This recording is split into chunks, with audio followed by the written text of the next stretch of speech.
There's a potential new stumbling block in the country's massive foreclosure crisis, and it's raising new concerns about our national security at the same time. Let's bring in Brian Todd to tie up this story for us. National security, foreclosures, what's the connection? You wouldn't necessarily tie them together, Wolf. Well, we all know that foreclosure is a nightmare that millions of Americans are going through right now. But for some government employees, it could get still worse. If losing a house to foreclosure isn't bad enough, what if it also costs you your job? Attorney John Mahoney has a client who's scared that her property will be foreclosed on. Scared to talk to us about it because she's also scared that her top secret security clearance at the Defense Department will be revoked because of the foreclosure proceedings. If she loses her security clearance, which is a condition of her continued federal employment, she will be fired after 23 years of dedicated service to the government. It's an extremely emotional situation for her and many of my other clients who are in similar situations. Mahoney says several of his clients were not intentionally financially reckless, but with the real estate bust, they're now on the wrong end of the foreclosure crisis. In many cases, though, the government could be justified in taking clearances from people who handle sensitive information who are in foreclosures. I spoke about that with former FBI operative Eric O'Neill. He helped catch Russia's FBI mole Robert Hansen, who O'Neill says was compromised partly because he got into debt.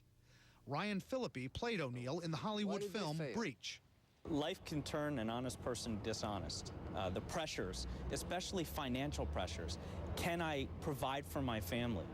Can I keep a roof over my head? Am I going to be thrown out and moving my family into a motel? And foreign agents are looking for that. Foreign agents are looking for that. If you come out of a major government facility, if you come out of a major government contractor and you have access to information and you're wearing your little government badge, foreign intelligence officers might be looking for that. And they might see you go to the bar and get a couple drinks and wonder what's really going on in his head and find out. Why should someone in middle America care if a D.C. insider gets fired?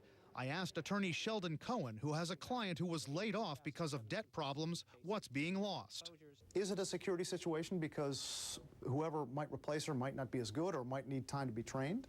Well, she's a highly trained person. She's desired by a number of government agencies, and she'd be difficult to replace. So not only are people losing their jobs, the government's losing the services of good people they need.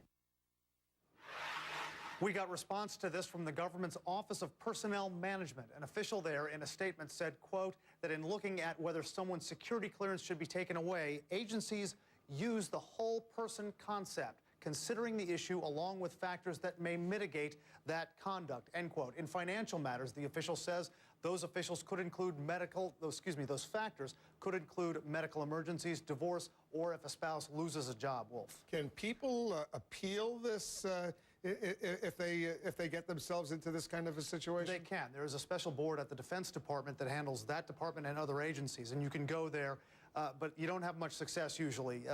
Sheldon Cohen says that of the people who have gone to the final appeals process of that board, more than 70 of them, more than 60 of them have lost. You don't stand much of a chance there. What a double whammy. You first lose your house, and then you lose your job. Right. You don't have any income. You don't have any house. Right. You probably got a family, and you don't know what to do. And you're in the same situation millions of others are. You didn't do this intentionally. You thought you were doing something sound financially, and it just turned on you. And a lot of times the national security is at risk, too, because these are probably qualified people with a lot of experience. That's right. Thanks, Brian. Thanks very much.